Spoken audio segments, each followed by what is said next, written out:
Es licenciada en Psicología de la UBA, doctora en Psicología UCES, DEA de la Psicoanálisis Universidad de París, magíster en Problemas y Patologías del Valimiento UCES, miembro fundador del Grupo Psicoanalítico de la Grimaldi, profesora titular de la carrera de Fonoaudiología UBA, profesora titular en la carrera de Especialización en Psicología Clínica de Discapacidad de la UBA, profesora titular en la carrera de Especialización en Psicología Clínica Infantil con orientación psicoanálisis UCES, integrante del Grupo de Trabajo de Discapacidad de la Sociedad Argentina de Pediatría, coautora de los libros Sordera y Singularidad, Lenguaje y Psicoanálisis, Investigaciones en el ADM, Violín Clínica en la obra de David Landowski, el desvalimiento de las instituciones, Psicopatología Psicoanalítica, Programa Landowski y Primera Infancia, Ventanas de Oportunidad. En Marcelo, un segundito, porque me lo pongo por acá. Es licenciado en Psicología, miembro activo y docente de la Asociación Escuela Argentina de Psicoterapia para Graduados, profesor titular de la materia Problemas Centrales del Psicoanálisis con Adolescentes de la carrera de Especialización en Psicoanálisis con Adolescentes de la UCES, supervisor del equipo de adolescentes del Hospital Subizarreta, autor de los libros Planeta Adolescente, La Condición Adolescente, Desventuras de la Autoestima Adolescente, Aperturas y Finales en la Clínica con Adolescentes. Al menos, Poemas y Relatos y Viajes, que es una novela. Y su página web es marcelobuscado.com.ar. Los libros los tenemos con nosotros. Compren. Bueno, les doy la palabra. Bueno, ¿qué tal? Muchas gracias al Grupo Psicoanalítico del Oeste por esta convocatoria. Celebro la creación de grupos de trabajo y disfruto de participar en ellos, compartiendo conocimientos y experiencias a través del diálogo y la reflexión. Todo esto que está pasando acá refleja la vitalidad y la actualidad de un psicoanálisis en movimiento, que a partir de su historia continúa planteándose interrogantes y abriendo caminos. Quisiera comenzar planteando una idea de Winnicott que permite diferenciar el lugar del terapeuta de su función en el tratamiento con adolescentes, teniendo en cuenta que el lugar representa lo que es para el adolescente, el terapeuta, fundamentalmente un lugar psíquico construido por proyección, mientras que la función consiste en lo que el terapeuta hace. Y lo que el terapeuta hace, su función, se enlaza a un proyecto clínico que incluye metas que pueden ser leídas desde la metapsicología, básicamente cambios benéficos, y también desde los cambios específicos, la mejoría en las distintas áreas de la vida del paciente. Newton sostiene que la subjetivación es la única fuerza pacífica feliz. El periodo de la pubertad es un material valioso y peligroso que el sujeto no puede ni conservar en la mano, ni tirar, ni apagar. Debe transformarlo. Podríamos decir que la función del terapeuta de adolescentes es acompañar la transformación sosteniendo la construcción de la subjetividad. En cuanto al lugar del terapeuta, podríamos pensar que no es uno y único, sino que varía según el subperíodo de la adolescencia de que se trate. Winnicott aporta: el sujeto crea el objeto, en el sentido de que encuentra la exterioridad misma, y hay que agregar que esta experiencia depende de la capacidad del objeto para sobrevivir. Tiene importancia sobrevivir en este contexto que signifique no tomar represalias. Si estas cosas ocurren en un análisis, el analista, la técnica y el marco analíticos aparecen como sobrevivientes o no de los ataques destructivos del paciente. En la práctica psicoanalítica, los cambios positivos que se producen en esta zona pueden ser muy profundos. No dependen del trabajo interpretativo, sino de la supervivencia del analista a los ataques, lo cual implica e incluye la idea de la inexistencia de un cambio de calidad para pasar a la represalia.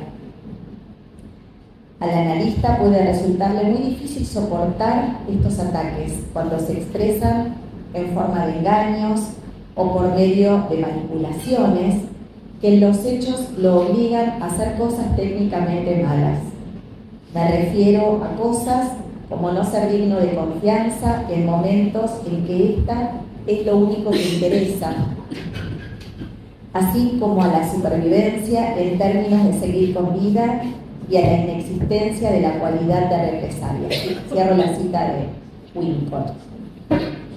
Al respecto, recuerdo el caso de Inés, una adolescente temprana que atendí hace años, con un problema de salud desde su nacimiento. El padre de Inés había dejado de verla a sus 2 años y con su madre tenía un vínculo muy complejo, ya que se había dedicado por completo a ella. Cuando se le realiza a Inés una intervención quirúrgica que mejora sensiblemente su calidad de vida y que objetivamente le permite lograr independencia, en la madre se da una desinvestidura respecto de su hija. En ese momento la madre piensa, dice y actúa la frase "ahora me toca a mí". Comienza a priorizar sus necesidades individuales, sociales y afectivas, postergando a Inés, que siempre había sido su prioridad. Este cambio en el vínculo pudo ser pensado luego de un acto de Inés respecto de su terapeuta. Un día de verano, durante una sesión, Inés me pidió un vaso de agua. Cuando se lo traje, encontré mi cartera abierta. Inmediatamente me di cuenta que la joven había extraído un par de billetes, pero en el momento no lo admitió. Cuando la despedí, inundada de una combinación de sorpresa, dolor y decepción, recordé a Winnicott, el tema de la supervivencia, y en el transcurso de la semana hablé con mi supervisor.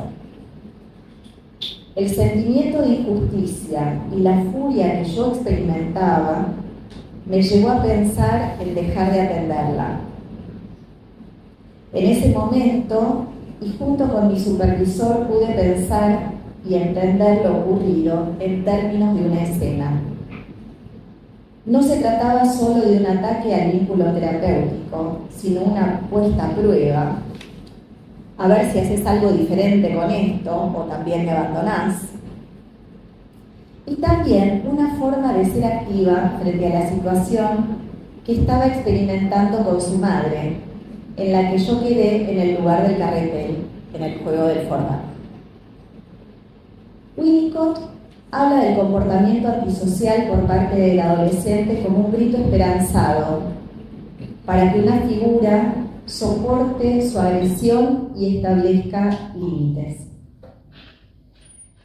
Así fue que las sesiones que siguieron pudimos hablar de lo ocurrido. Hablamos de la desorientación que sentía respecto del comportamiento de su mamá y logré, con ayuda de Winnicott y de mi supervisor, a sobrevivir como terapeuta. Para continuar con el tema que nos convoca, se me hace necesario recuperar brevemente los 3 subperiodos de la adolescencia, temprana, media y tardía, pensando que hay distintos funcionamientos en estos 3 subperiodos. Cada uno de ellos tiene características que le son propias, por lo que es necesario conocer qué es esperable para cada momento. No se trata de una división cronológica, sino que responde a la lógica de los procesos psíquicos que se desarrollan en cada etapa, ya que nos permite distinguir entre las vicisitudes propias del desarrollo y las manifestaciones de una posible patología. La comprensión de lo esperable en cada fase nos previene de patologizar conductas que son, en esencia, transitorias y necesarias para la estructuración psíquica. El desafío para el terapeuta reside precisamente en discernir cuándo se trata de una manifestación evolutiva y cuándo de un riesgo patológico. El trabajo psíquico de la adolescencia parte también de la emergencia de la pulsión genital, que debe subsumir a las pulsiones parciales. También debe darse el procesamiento acerca de las cosas últimas, tal como las denomina Freud, los pensamientos traumatizantes de muerte y sexualidad. En la adolescencia temprana, la pulsión genital irrumpe con fuerza, pero el yo aún no está lo suficientemente consolidado para dominarla, lo que lleva a una estasis libidinal. La defensa predominante es la desmentida, que permite la coexistencia del yo placer purificado, la búsqueda de satisfacción inmediata, y el yo realidad definitivo, las exigencias externas y el superyo. Se reedita el complejo de Edipo con los consiguientes deseos incestuosos y se produce la caída de la omnipotencia parental. Para evitar el colapso del yo, el adolescente busca nuevos referentes omnipotentes, como por ejemplo en la actualidad podrían ser personajes como músicos o influencers con los que busca identificarse. Además, se enfrenta al desafío de vincular la pulsión genital con la representación del cuerpo, un proceso en el que la libido inviste al yo para luego dirigirla hacia un objeto. La unificación corporal se busca a través de un criterio estético.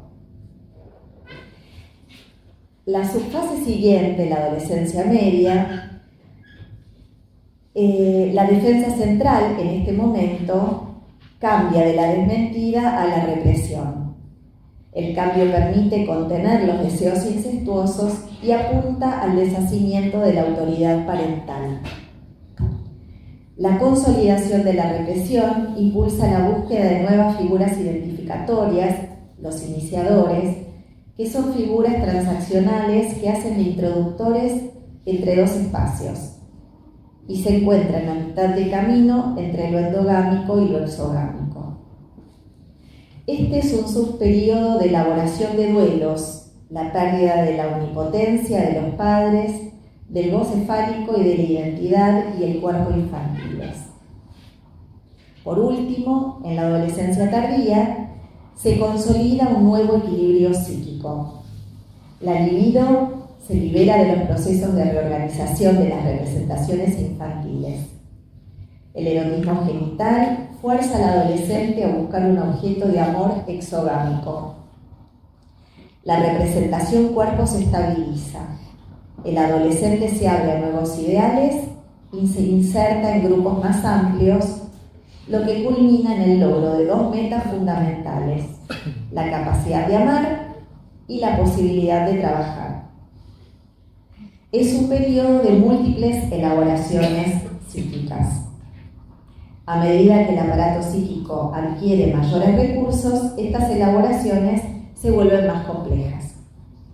Con esto quiero decir que en cada uno de los tres momentos señalados es esperable que nuestro lugar y nuestra función varíen en relación con los procesos psíquicos no necesariamente patológicos que se desarrollan en nuestros pacientes. A medida que la pulsión conquista representantes simbólicos, representaciones palabra, la proyección deja de ser el mecanismo privilegiado para hacer consciente lo inconsciente. De este modo se da una transformación que va de la estasis inicial a la posibilidad de tramitación psíquica. Así es también que el trabajo con adolescentes implica tener en cuenta a sus padres. no solo como personajes en el discurso de los adolescentes, sino también con intervenciones en entrevistas individuales y vinculares. Se interviene con los padres, pero no del mismo modo que en el análisis de un niño. Como en todo proceso de deshacimiento, los padres también atraviesan el duelo por la pérdida del hijo que tuvieron. Se desprende pulsión de muerte que debe encontrar nuevas ligaduras. Este proceso singular puede ser atendido por el terapeuta del adolescente. En cuanto a la contratransferencia, que es el tema que nos convoca, Freud la introdujo en el texto Las perspectivas futuras de la terapia psicoanalítica de 1910, definiéndola como la influencia del paciente sobre los sentimientos inconscientes del analista. Luego, en Consejos al médico sobre el tratamiento psicoanalítico, Freud plantea la idea de que el analista debe ser neutral frente al paciente, reflejar lo que éste le muestra. En esencia, para Freud, la contratransferencia es un obstáculo que se produce en la interacción entre paciente y terapeuta. Y propone que el terapeuta debe reconocerla y dominarla y que su resolución final requiere el análisis del terapeuta. En la década de 1940, autores post-freudianos retomaron el tema y le dieron un valor clínico a las vivencias del terapeuta en sesión. Esto modificó la perspectiva freudiana de la contratransferencia de obstáculo a instrumento para entender al paciente. Siguiendo a Maldavsky, me interesa diferenciar dentro de la contratransferencia tres conceptos: empatía, contagio afectivo y contratransferencia propiamente dicha. Aunque los tres se manifiestan a través de los afectos en el terapeuta, su origen y función en la sesión son diferentes. La empatía funciona como una guía para el terapeuta. Le permite mantener su posición clínica. En cambio, el contagio afectivo y la contratransferencia son obstáculos que pueden desviar el proceso y la capacidad de intervención. La diferencia esencial de estos tres fenómenos no reside en el tipo de afecto que se experimenta, sino en cómo y por qué se produce. La contratransferencia, tal como la concibió Freud, refleja los conflictos inconscientes del terapeuta. El paciente, a través de la transferencia, despierta en un terapeuta disponible a recibirla sus propias resistencias y puntos ciegos no resueltos. Maldavsky la entiende como un impedimento para el trabajo clínico, que no le brinda al terapeuta información sobre el paciente, sino acerca de sí mismo. Por otro lado, la empatía y el contagio afectivo contienen información del paciente. Y aunque ambos tienen en su base un proceso de identificación, la diferencia consiste en que la empatía se produce por una identificación mitigada, susceptible de conciencia, mientras que en el contagio afectivo los límites entre paciente y terapeuta se disuelven. Ambos quedan igualados en un afecto. En la empatía no hay regresión. La formación teórica le ofrece al terapeuta una suerte de resguardo para captar solo muestras de los procesos anímicos del paciente, que puede utilizar como recurso para sus intervenciones. Por otra parte, el contagio afectivo se produce a través de un doble movimiento. El paciente expulsa el afecto y el terapeuta lo incorpora. En el contagio afectivo puede darse una situación problemática cuando el paciente no cuenta con palabras para expresar su padecimiento. Esto puede ocurrir en adolescentes en quienes predominan, por ejemplo, las manifestaciones somáticas no simbólicas. Hay un concepto interesante que Baldacchi describe, que es el del contagio orgánico afectivo. Se trata de un estado en que el terapeuta experimenta estados corporales, además de afectos, como la somnolencia, por ejemplo. Y estos estados corporales y afectos le resultan ajenos a sus conflictos actuales. Son producto de una identificación con el paciente. Sí. Baldacchi define la contratransferencia desde una perspectiva intersubjetiva, donde es importante tener en cuenta la escena que se da entre paciente y terapeuta. Weiner, en un libro sobre contratransferencia que está por salir, pero todavía no tiene título, retoma a Baldacchi, quien distingue tres formas en que se presenta la contratransferencia. 1. El terapeuta actúa en el mismo lugar que el paciente, que es el lugar del carretel en el que Inés intentó ubicarme.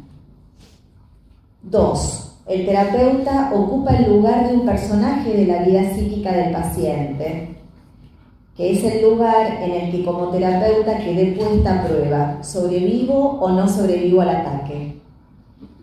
Y 3. El terapeuta se defiende de la contratransferencia con intervenciones reactivas. Este es el lugar más peligroso porque el terapeuta está muy desorientado y actúa su desorientación en la sesión.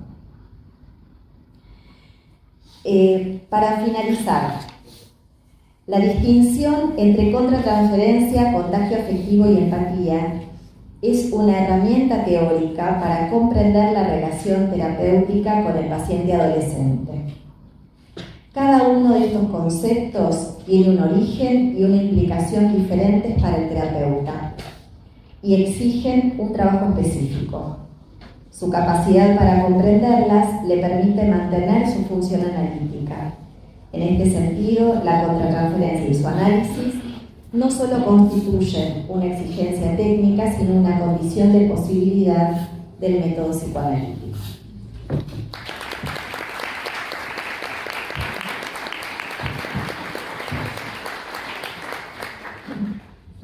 Sí. Bueno, buenas tardes. Yo también estoy muy agradecido de la invitación. Si es la segunda vez que me invitan, supongo que me seguirán invitando. Bueno, de acuerdo a los desarrollos de René Caes, los destinos de la transferencia y la contratransferencia son solidarios. Es por esta razón que describe un campo transfero-contratransferencial, el cual incluiría las vicisitudes inconscientes que se derivan de la vinculación entre paciente y terapeuta. De este modo, al vincularse dos o más sujetos, la tópica, la dinámica y la economía de sus psiquismos quedará comprendida en dicho campo. Es que desde el momento en el que se establece el primer contacto entre dichos interlocutores, se va a iniciar la constitución del campo transfero-contratransferencial. Este campo será, abro comillas, el vector de la corriente asociativa de los movimientos pulsionales, de las representaciones y de las escenas intrapsíquicas. Cierro comillas, Caes, 1994. En consecuencia, será el que contenga y dinamice las secuencias fantasmáticas de cada uno de los interlocutores en el marco de un vínculo que ha comenzado a estructurarse. Por tanto, el campo transfero-contratransferencial que se configura dará cuenta no solo de las identificaciones, apuntalamientos y alianzas inconscientes que portan tanto el paciente como el terapeuta, sino también las que se bosquejen a partir del inicio del vínculo. Es que el planteo de la estructuración de la psique en el campo de la intersubjetividad determina, según los desarrollos de Caes, que cada psiquismo va a estar constituido por lugares, procesos e intercambios que contienen, incorporan o introyectan formaciones psíquicas de más de un otro, que el sujeto hereda, que recibe el depósito, que enquista, transforma y transmite. Esta transmisión de contenidos mentales da cuenta de la permeabilidad que produce el trabajo de la intersubjetividad en la red psíquica intersubjetiva, gestando una comunidad de pensamiento que incluye tanto coincidencias como la emergencia de representaciones verbales o icónicas originales, sorpresivas y o disruptivas que se desprenden del material que surja en la escena clínica. Por tanto, el trabajo de la intersubjetividad habrá de generar diversos efectos. Uno que puede resultar sorprendente sucede cuando el terapeuta pone en palabras algunas de las sensaciones, emociones y o vivencias transmitidas inconscientemente por el paciente, las cuales, según la Carta 52 de Freud, puede haberlas registrado en el fuero de sus signos de percepción o bien directamente en el seno del fuero de su inconsciente. Otro tanto, cuando el paciente se anticipa con su discurso a la interpretación en ciernes, calcándola palabra por palabra. Este tipo de transmisión puede disparar alguna de las vivencias, representaciones y o afectos del paciente en el psiquismo del terapeuta, las cuales no han accedido a la conciencia del paciente o bien lo han hecho de forma fragmentaria. No obstante, el trabajo de la intersubjetividad no traerá aparejada solo la posibilidad de este interjuego de transmisiones dentro de la escena clínica. Esta perspectiva, que incluye en el psiquismo del sujeto una parte de la psique de más de un otro, ya había sido delineada en el esquema que introduce la segunda tópica a partir de la modalidad identificatoria que adoptan las instancias yoica y superyoica para poder erigirse.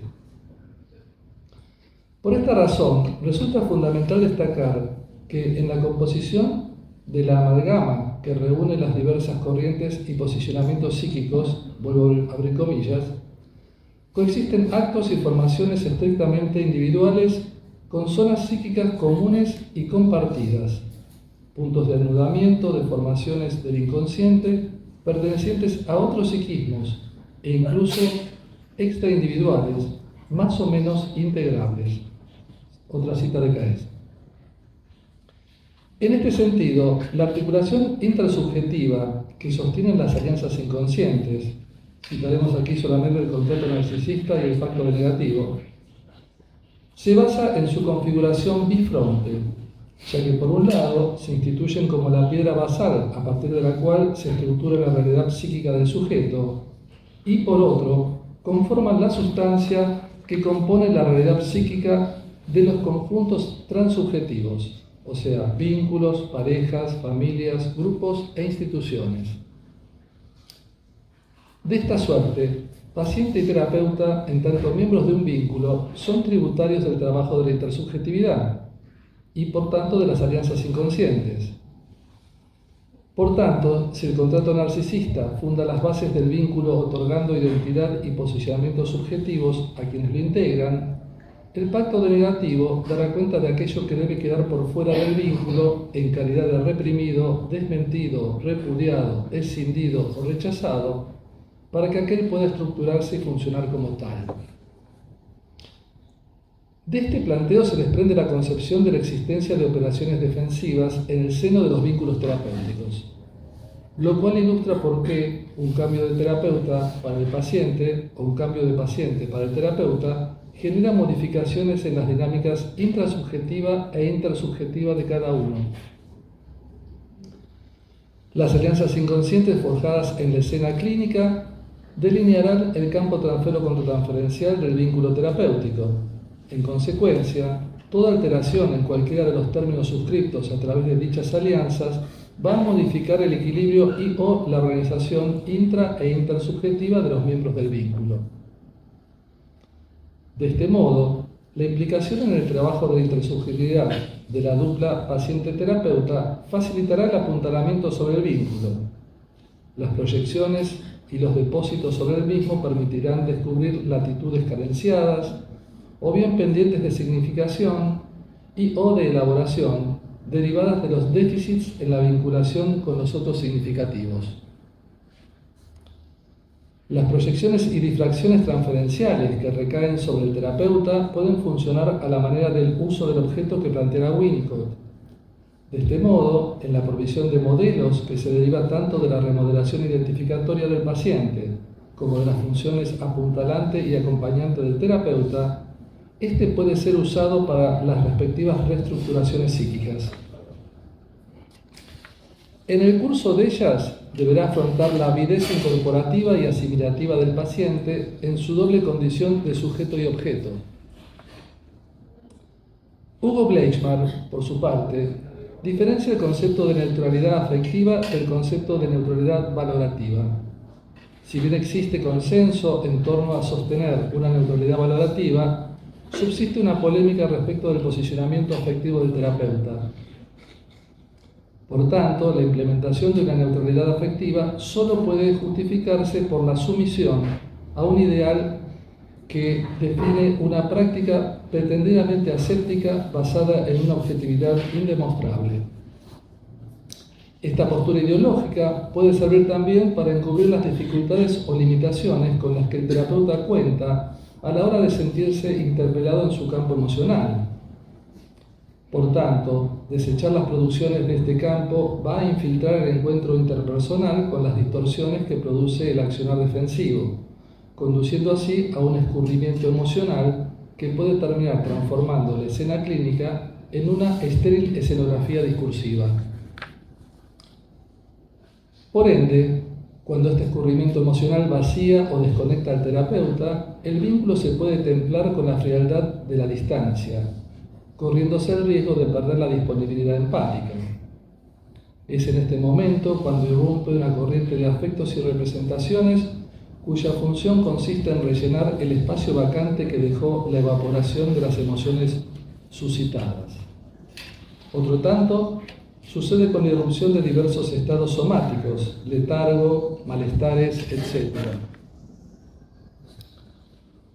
El flujo de esta corriente puede arrastrar en el ámbito mental del terapeuta un material compuesto de retazos parcialmente elaborados de su propia historia como adolescente, como hijo, como padre, o como hija, o como madre. Incluso este material puede asociarse por identificación con alguno de los actores en juego, ya con el mismo paciente, ya con alguno de sus otros significativos, a partir de la rememoración de situaciones que dejaron su marca traumática debido a su carga de humillación, de injuria o de impotencia, pertenecientes a su propio desorden narcisista. O también por la reactivación de retoños de lo reprimido que contribuyen a un despuntar emotivo que puede teñir con su coloración cualquier discurso o posicionamiento. No obstante, estas reactivaciones pueden asimismo postear en la conciencia logros y satisfacciones tanto narcisistas como objetales pertenecientes a la adolescencia del terapeuta. De este modo, la intensidad que presente la desconexión afectiva que da lugar a esta saga contratransferencial va a develar cuántos de aquellos momentos críticos que contornearon su subjetividad mantienen aún su vigencia conflictiva en el psiquismo del terapeuta.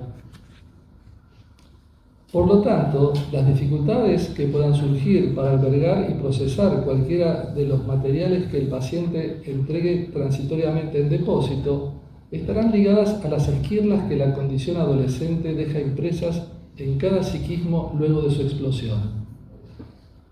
Estas esquirlas, que ostentan el rango de vestigios de todo aquello que no puede metabolizarse, tanto en el curso como posteriori de aquella revolucionaria transición, van a encontrarse incrustadas en las estructuras mentales de todos los sujetos, más allá de cualquier trabajo catártico, elaborativo o terapéutico que hayan podido encarar. Las vicisitudes propias del campo transfero-contratransferencial pueden entonces desplegarse en torno a las peripecias que sufre la disponibilidad empática del terapeuta, generando distracciones o interferencias por la caída en pensamientos o emociones ligadas a situaciones cotidianas o conflictivas. No obstante, la toma de conciencia de esta situación puede ser revertida pesquisando su origen a partir del impacto emocional que genera el material que está volcando el paciente en la sesión. De este modo, los intercambios en la escena clínica quedan ceñidos a la polaridad y ensambles que instaura el campo transfero-contratransferencial. Por tanto, las vivencias y recuerdos aportados por el paciente pueden sumarse a los que evoca el terapeuta, intensificándose así la sintonía fina que este abordaje requiere. Es que la calidad que haya alcanzado el destilado defensivo de sus vivencias, recuerdos y experiencias adolescentes permitirá al terapeuta contar con un registro representacional y afectivo acorde a su propio transbordo imaginario. De esta manera quedará liberado de los espejismos que intentan rescatar solo la evocación de los buenos momentos, empresa ilusoria que conduce tanto a la idealización de aquellas experiencias como a la imposibilidad de contactarse de lleno no solo con el sufrimiento propio, sino también con el ajeno. Otra de las celadas que puede proveerle el campo transfero-contratransferencial al terapeuta puede originarse en producciones inconscientes resultantes de conflictos de cuño narcisista que permanezcan irresueltos. Esta circunstancia se dispara cuando surge la bíblica tentación de moldear al adolescente a su imagen y semejanza, o bien cuando el terapeuta intenta reivindicar sus fallas o carencias juveniles vía contraidentificación. Además, el terapeuta puede quedar entrampado en el intento de adopción omnipotente a partir de las orfandades reales o simbólicas que porta el paciente, o bien abusar de la estadía en el lugar simbólico de sus padres desde la licencia que otorga la transferencia. Ya termino.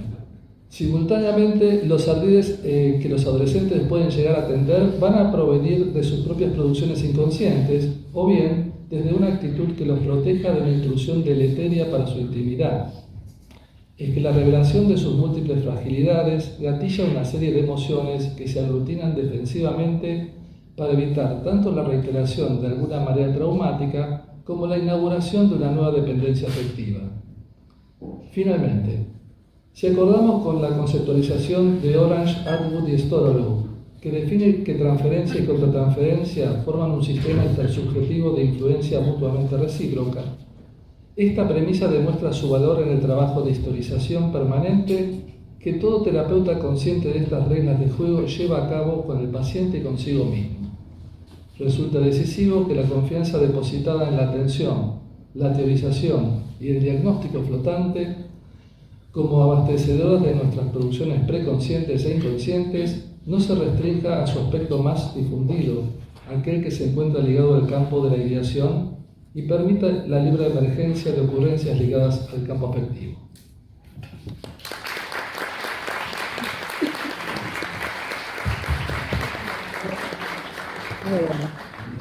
Muchas gracias a ambos. Bueno, hicieron creo que el recorrido, las dos presentaciones, así que, bueno, abro ahora comentarios, preguntas. Ahora empezando. Alicia.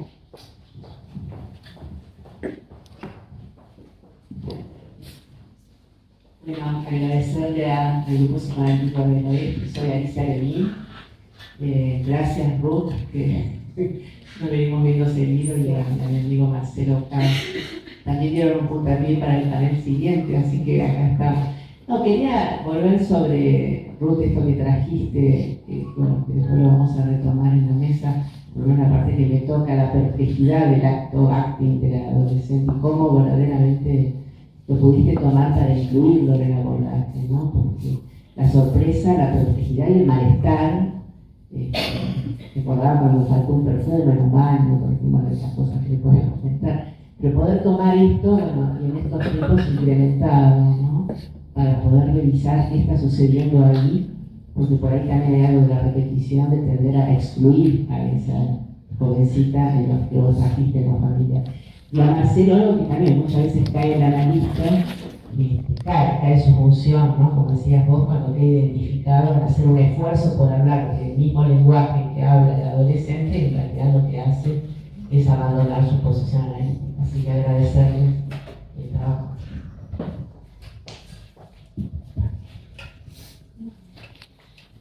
¿Algún otro comentario, pregunta?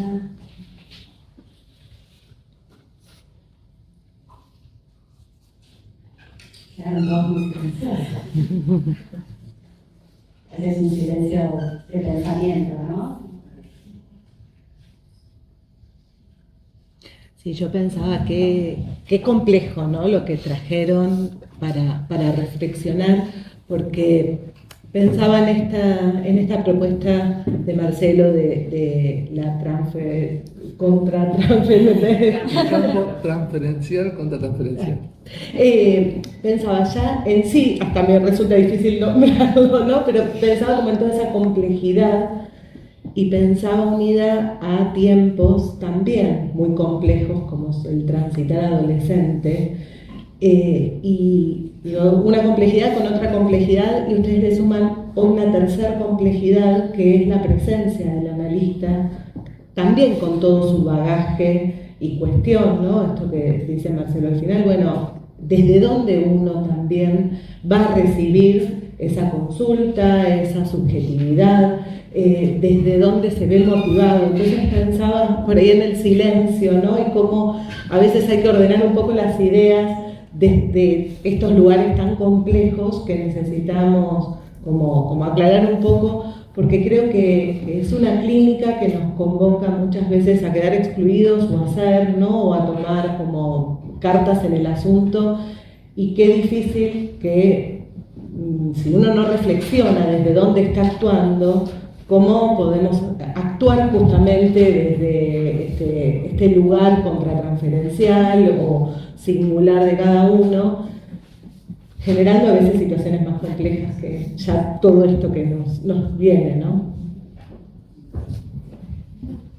Sí, creo que es importante el registro, Claro. ¿no? El registro de estar tomado por determinada escena del paciente, que muchas veces me parece que eso es lo difícil, ¿no? Cuando no nos damos cuenta que estamos recibiendo algo que el paciente proyecta en nosotros, pero hay el terapeuta está particularmente abierto a recibir eso que el paciente proyecta en uno, y si podemos identificarlo y leerlo en términos de una escena del paciente, eso ya, aunque no entendamos qué es lo que está pasando, pero si podemos decir, bueno, acá hay una escena que hay que entender, y ya sea en la conversación con un colega, en una supervisión, en la lectura de nuestros referentes teóricos, eso nos aporta la posibilidad de reflexionar, tomar un poco de distancia, salir de la escena del contagio, ¿no? Es eso. A mí me parece interesante cómo lo plantea Marcelo, ¿no? Tomando acá el trabajo de la intersubjetividad, cómo se dan las alianzas inconscientes, ¿no? entre paciente y terapeuta. Qué difícil resulta muchas veces identificar en qué territorio, qué es lo que nosotros estamos recibiendo, qué es lo que estamos, inclusive qué personaje de la vida del paciente estamos actuando, ¿no? Muchas veces lo que recibimos es eso, es tan inconsciente que terminamos actuando un personaje de la vida del paciente, ¿no es cierto? No sé vos qué pensás, Marcelo. Bueno, en principio yo siempre planteo que cuando uno dice yo, uno cree que habla de una sola persona y uno está hablando de una asamblea. Entonces, los pacientes tienen asambleas internas, pero nosotros también. Entonces hay que ver cómo se conjugan las asambleas para ver lo que dice Ruth acerca de quiénes son los personajes que están hablando en cada momento. Que esto puede variar también, no son siempre los mismos. Especialmente si hay disrupciones en tratamientos con adolescentes que son tan habituales, no solamente cuando piden vasos de agua, sino otras opciones. A mí me interesa plantearles que es importante poder pensar que esto del campo transfero-contratransferencial se opone un poco a la idea freudiana de la contratransferencia como un modelo físico newtoniano donde hay acción y reacción. O sea, esto sería más ligado a lo que planteaba Edgar Morin acerca de la teoría de lo complejo, de la complejidad. O sea, esto sucede todo el tiempo en simultáneo, no es que primero viene una cosa y después viene la otra. Entonces, según cómo se organicen los personajes y que suceda en la escena clínica, van a pasar algunas cosas o no van a pasar. Por eso, con unos terapeutas, los pacientes funcionan de una manera y con otros terapeutas funcionan de otra, porque se ponen en juego otros personajes. Y esto hay que tener en cuenta todo el tiempo, porque no solamente los personajes que genera el paciente, sino cómo repercuten en los nuestros.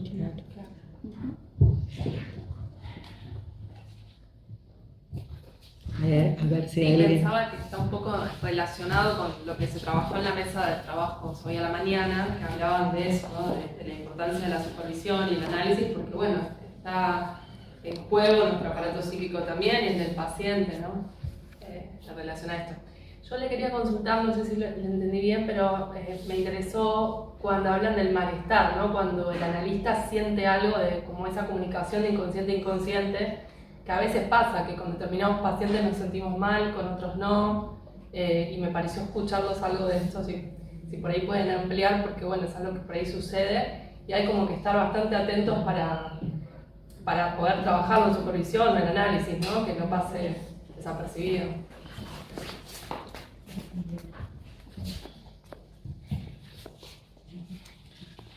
Primero hay que ver si el malestar es de uno o del otro. Porque a veces, hablando en la misma línea que plantea acá, es si hay depósito sobre el terapeuta desde la transferencia y uno no lo registra conscientemente, uno se puede empezar a sentir mal, o como decía Ruth, a dormirse. O sea, hay algunos pacientes que nos duermen. ¿Es porque nosotros dormimos mal a la noche y por eso nos dormimos? O simplemente, no, hay que hacer esa diferenciación. Si uno tiene insomnio es otra historia, ¿no? Pero el asunto es que esta cuestión del malestar puede tener distintos ribetes. Pueden ser malestares psíquicos, o sea, emociones controvertidas, rechazo, enojo, irritación, o puede ser que a uno le empiecen a doler cosas físicamente. Ahora, el tema es que, ¿qué hace uno con eso? Yo lo que creo que deberíamos hacer es tratar de hacer una introspección y poder conectarse con eso para ver si podemos relacionarlo con el material que está trayendo el paciente. A veces se puede, a veces no. A veces queda una incógnita y no sabemos qué pasó, y otras veces uno sí descubre que algo de eso que está sucediendo ahí tiene que ver con lo que el paciente transmite y que uno recibe en depósito y que uno después se lo pueda devolver en algún tipo de intervención, no necesariamente interpretativa. No necesariamente, porque a veces para poder decir algo de esto hay que construir una escena en la cual quepa esto para luego poder interpretarlo, porque si no es un material que está en bruto y por lo tanto puede estar sin significación para el paciente. Uno lo tiene que significar primero en uno y luego devolvérselo un poco como hacen la mamá pájaro que digiere un poquito la comida antes de darse a los pichones, de esa misma manera. Yo aportando las categorías de maldad, que es esto mismo que dice Marcelo. No hay pelea, no hay pelea.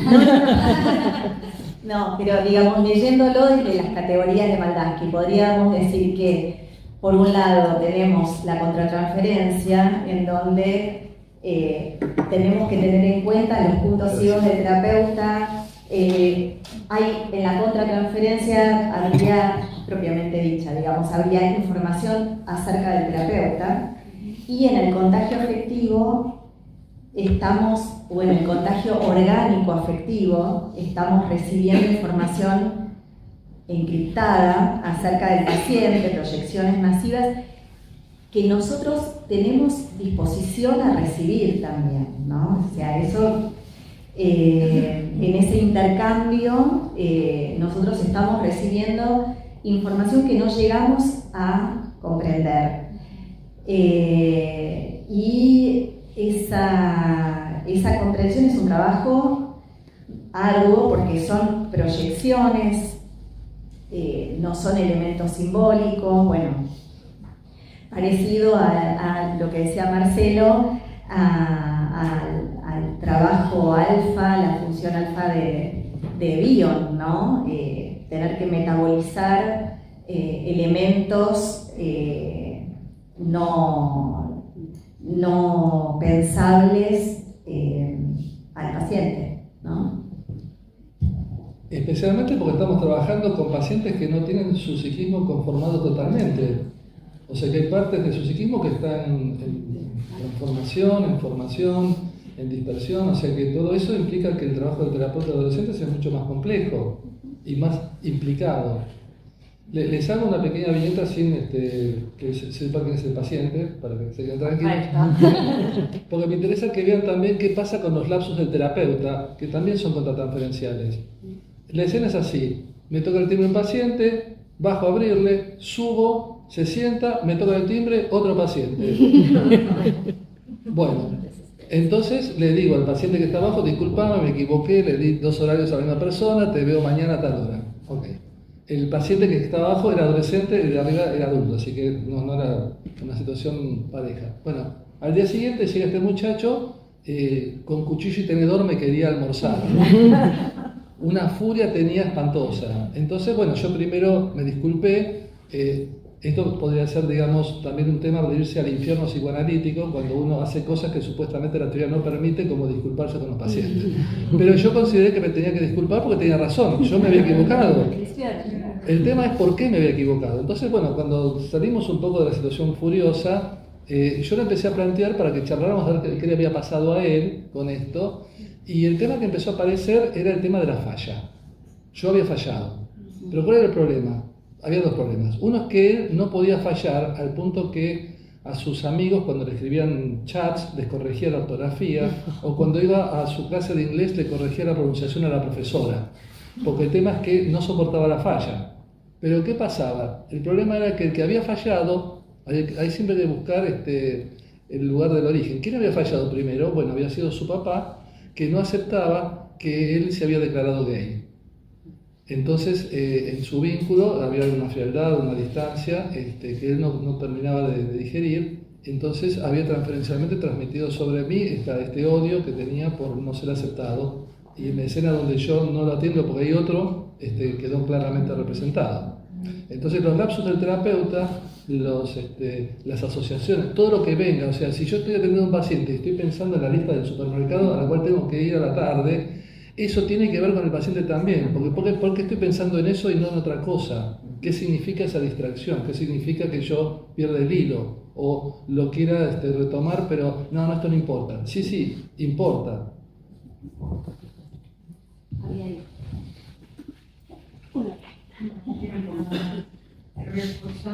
Reforzar la importancia que tenemos los terapeutas, los analistas, de que nuestro trabajo es con el paciente, pero primero, lo más importante es el trabajo con nosotros mismos. Si nosotros no tenemos un trabajo lo más comprensible posible de nuestro preconsciente y nuestro inconsciente aún, mal podemos ayudar y entender al otro.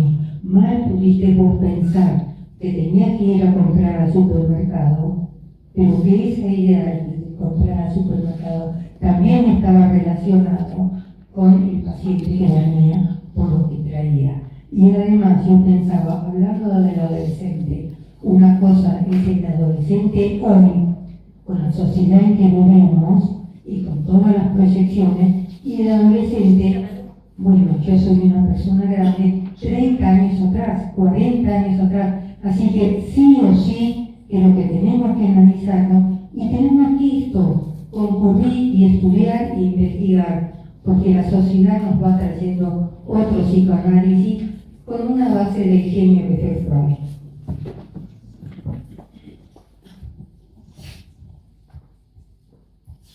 ¿Algún otro comentario? ¿Pregunta?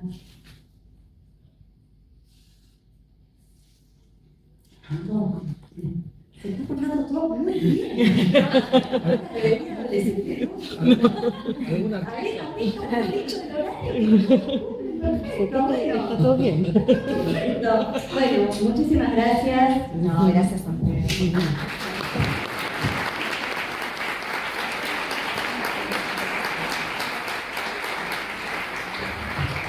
Bueno, ahora sí, tenemos 10 minutitos para el recreo, otra vez, como siempre, para cuando empiece, cuando termina, que después tenemos el próximo panel con María Teresa y Alicia.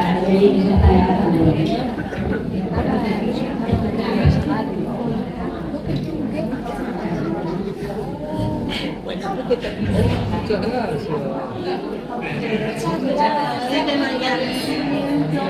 Por el trabajo para la